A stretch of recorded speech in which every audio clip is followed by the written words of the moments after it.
Tollywood অভিনেত্রী মধুমিতা সরকার গত বছর পূজার আগেই নিজের সম্পর্কের কথা প্রকাশ্যে এনেছিলেন। সে সময় অভিনেত্রী জানিয়েছিলেন চলতি বছরে প্রেমিক দেবমাল্য চক্রবর্তীর সঙ্গে বিয়ের পিঁড়িতে বসতে চলেছেন তিনি। সেই মোতাবেক বিয়ের প্রস্তুতি চলছে, কারণ পূজার পরই 7 পাকে বাধা পড়বেন মধুমিতা সরকার।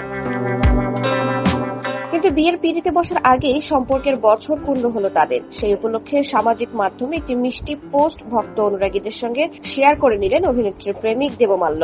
সোমবার মধ্যরাতে মধুমিতার সঙ্গে তোলা দুটি ছবি সামাজিক মাধ্যমে পোস্ট করেন দেবমাল্য। প্রথম ছবিটিতে দেখা যায় গাড়ির মধ্যে তারা দুজন। অভিনেত্রীর পরনে সাদা ড্রেস, অন্যদিকে দেবমাল্য পরেছেন কালো টি শার্ট। এর পরের ছবিতে দেখা যায় অফ হোয়াইট রঙের শাড়িতে ধরা অভিনেত্রী।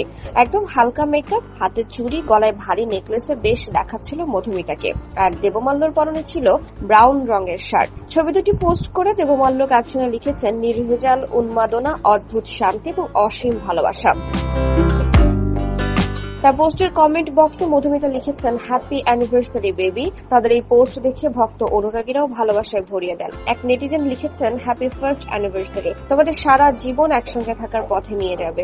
আরেক নেটিজেন লিখেছেন, এখন আমি মিথে বিশ্বাস করি, পৃথিবীতে 7 জন মানুষ দেখতে একই রকম। অন্য আরেকজন নেটিজেন লিখেছেন, হ্যাপি ফার্স্ট অ্যানিভার্সারি, এভাবেই একসঙ্গে থাকো, আরো অনেক সুন্দর সুন্দর বছর তোমাদের জন্য প্রার্থনা করি। 2015 সালে মাত্র 20 বছর বয়সে অভিনেত্রী মধুমিতা সরকার তার প্রথম মেগা সবিনয় নিবেদন চলাকালীনই সৌরভ চক্রবর্তীর সঙ্গে সম্পর্কে জড়িয়ে যান। শুটিং সেটেই তাদের আলাপ হয় এবং সম্পর্ক তৈরি হয়। পরে সৌরভকে বিয়ে করেন, তবে বছর কয়েকের মধ্যেই বিচ্ছেদের পথে হাঁটেন এই তারকা জুটি। 2019 সালে তাদের বিচ্ছেদ হয়। 2024 সালে পূজার আগে নিজেই প্রেমিক দেবমাল্যর সঙ্গে সম্পর্কে সিলমোহর দেন অভিনেত্রী। জানা গেছে চলতি বছরের ডিসেম্বর মাসে বিয়ের পিঁড়িতে বসতে চলছেন দেবমাল্য ও মধুমিতা সরকার।